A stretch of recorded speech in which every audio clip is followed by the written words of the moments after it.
It was so nice to be here tonight to get my Australian Swimmers pin. I've seen a few people get them before, and tonight it was actually very touching to be at a Retired Swimmers function and get that, as well to catch up with some retired swimmers and meet up with people that I haven't seen for a long time and share stories. It's really great to be able to see people that I've been swimming with and see what they're up to and re-engage with the swimming community, and it's been such a thrill.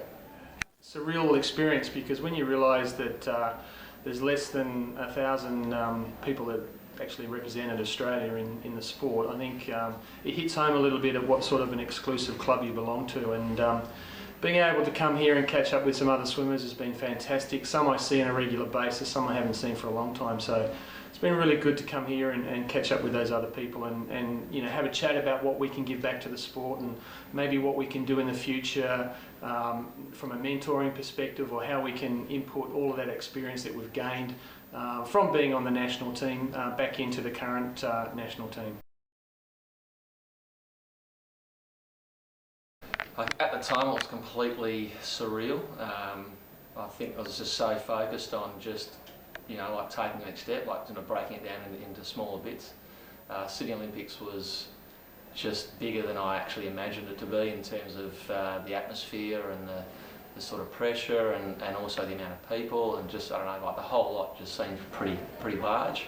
and it was a little bit like slow motion, I think, in terms of being able to really feel it. It kind of felt almost numb.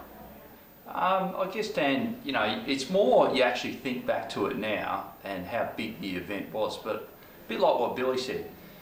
at the time you had to just break it into pieces, because I think we got told about focus and process and all the different things, and if you took in to how much the media was involved and the different elements that were sitting there,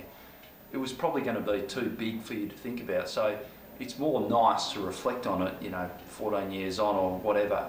and see that, you know, what we accomplished was a great result. But we also had pretty good mentors and coaches that were able to sort of take us and keep us focused the whole time. And sometimes that's where you get lost, unless you have that sort of good discipline that sits around you. Oh, it's brilliant. Look, seeing some of the faces that we've worked hard with in training, travelled with, been tired with on airplanes, being a part of, I mean, our era, I think, when we look back, we had such a strong team morale. We all had each other's back, and that sort of stuff, when we see each other now, even after sort of 10 or 14 odd years, it's instantly there again, with like an instant smile and a recognition. I think, Dan, you know, the great thing is, even a lot of us live in the same state here, and yet it's an event like this that sort of brings us together. And, you know, for us to be able to catch up, and then obviously there's some Eastern States guys here, it's fantastic, because we all do remember those different times, and it's not so much the actual event, it's the whole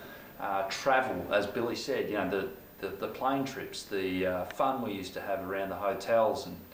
unfortunately Don caught us on a few things, so, you know, we'll at least we can talk about those things now rather than have to hide them from Big Al and Big Don. So, no, it's good. Well, apparently they're cheaper now, like, well, because, you know, they'd be worth 70 cents now, because the stamp price is going up, but I've got to be honest, I don't have any. I couldn't even tell you where they were.